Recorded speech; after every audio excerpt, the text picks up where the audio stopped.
नमस्कार दोस्तों, कैसे आप लोग। बात करेंगे हम जेपी पावर की।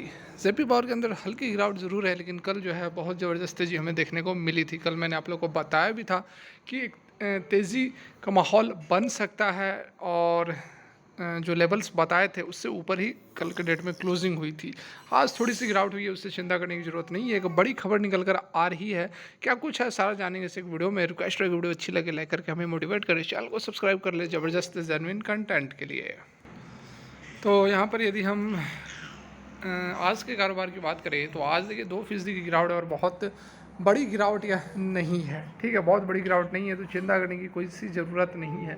आज गिरावट क्यों हुई है थोड़ी बहुत, क्योंकि एक कल जो क्लोजिंग हुई थी वह एक रेसिस्टेंस जोन पर इसने क्लोज दिया था। एग्जैक्टली 10 रुपये की यदि हम बात करें तो कल 10 रुपये का हाई लगाया था, और क्लोजिंग भी इसी के आसपास हुई थी, जैसा कि आप देख सकते हैं। तो जहाँ पर कर्सर रखा हुआ है, ठीक है, यहाँ देखो आप, ये वाला लाइन है, ठीक है, और इस लाइन पर आप देख सकते हैं कि काफ़ी दफ़ा प्राइस ने रेसिस्टेंस फेस किया है।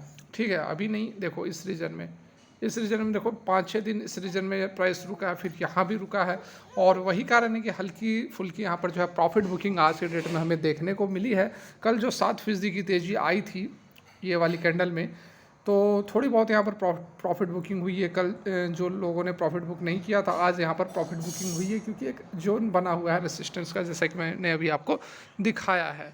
चिंता करने की कोई ज़रूरत नहीं है, इसलिए क्योंकि अच्छी एक पॉजिटिव माहौल यहाँ पर बनता हुआ नज़र आ रहा है। काफ़ी दिनों के बाद आप देख सकते हैं कि एक बड़ी सी ग्रीन कैंडल बनी है, और अभी भी यह, यदि मैं आपको दिखाऊं, आज जो क्लोजिंग हुई है वह फिर भी 20 डेज़ ईएमए के ऊपर ही इसने क्लोज दिया है। तो 20 डेज़ ईएमए से ऊपर क्लोज देना यह इम्पॉर्टेंट है, क्योंकि यह एक स्ट्रेंथ को दर्शाता है। यदि 20 डेज़ से ऊपर क्लोज हो रहा है तो अच्छी बात है, माहौल पॉजिटिव है। नीचे आती है तो फिर वहाँ पर सोचने की बात हो सकती है, लेकिन फ़िलहाल वैसी कोई बात नहीं है। जो गिरावट हो रही थी 7-8 दिनों से, वो थम गई है, और अब जो है पिछला इसका जो हाई है लगभग 10.5 रुपये के आसपास, उसको एक बार फिर से यह टेस्ट करने के लिए तैयार है। उसको टेस्ट करती है, और चांसेस तो यही लग रहे हैं कि 10.5 रुपये को यह ब्रेकआउट देगी, और 10.5 रुपये को यदि ब्रेकआउट दे देती है तो उसके बाद एक अच्छी खासी 12-13 रुपये का एक रेसिस्टेंस है, उसके बाद सीधे 20 रुपये तक जो है जेपी पावर हमें मूवमेंट करता हुआ नज़र आ सकता है। ठीक है, ये तो बातें हो गई चार्ट्स पैटर्न वगैरह की। अब कुछ न्यूज़ हैं, उस पर भी एक नज़र डाल लेते हैं। तो यहाँ पर आप देख सकते हैं बिल्कुल लेटेस्ट अपडेट यह निकल कर आ रही है।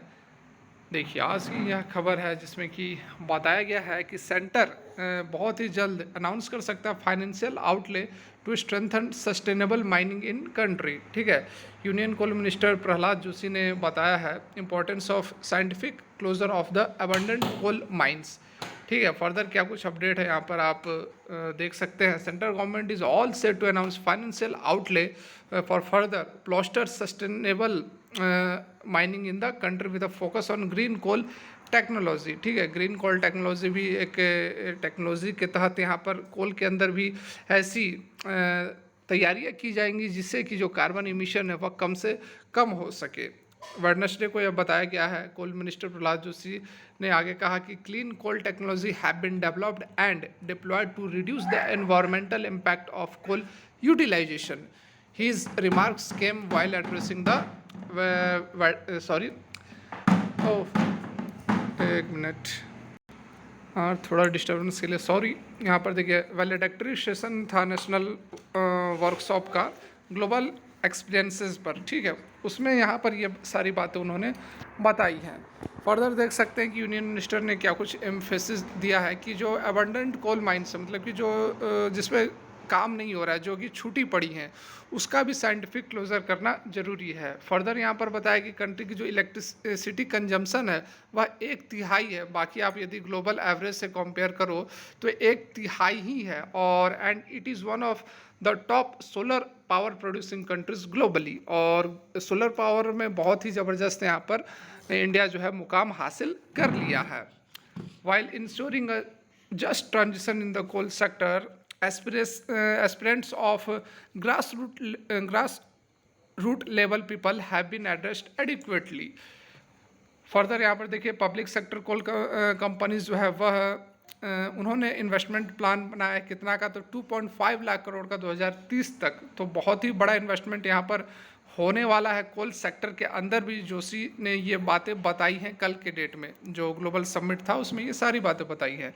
Investment will be use to increase their capacity and usages of green energy he had said. तो डेफिनेटली ग्रीन एनर्जी का तो चल ही रहा है, लेकिन ग्रीन कोल टेक्नोलॉजी भी डेवलप की जा रही है, जिससे कि जो कोल्स है उसको भी यूज़ किया जा सकता है कम से कम कार्बन एमिशन करके। तो डेफिनेटली यहाँ पर बहुत ही आने वाले समय में ज़बरदस्त इम्पैक्ट पड़ने वाला है। जो भी कंपनियाँ और जेपी पावर तो आप जान ही रहे हैं, इसकी खुद की कोल माइंस है, तो डेफिनेटली आप इसमें देख सकते हैं एक अच्छा ऑप्शन है। एक हमेशा से मैं आपको बताते आया हूँ कि एक पेनी स्टॉक के अंदर एक बढ़िया ऑप्शन हो सकता है यदि आप चाहते हैं एक मल्टी बैगर स्टॉक की तलाश में, तो जेपी पावर एक सूट कर रहा है, क्योंकि बाकी अदर फैक्टर्स आप देखोगे तो अच्छा खासा यहाँ पर रेवेन्यूज़ वगैरह बढ़े हैं, डेब्ट को काफ़ी अच्छी तरीके से मैनेज किया गया है। तो डेफिनेटली हम नज़र बनाकर रख सकते हैं। 10.5 रुपये का ब्रेकआउट का इंतज़ार करेंगे, उसके बाद 12 से 13 रुपये तक का टारगेट का इंतज़ार करेंगे, और फिर थोड़ा सा और इंतज़ार करके 20 रुपये तक का टारगेट जो है जेपी पावर के अंदर मुझे जहाँ तक लगता है कि देखने को मिल सकता है। तो फिलहाल के लिए वीडियो यहीं तक अच्छी लगी हो तो लाइक करें। Thanks for watching, have a good day.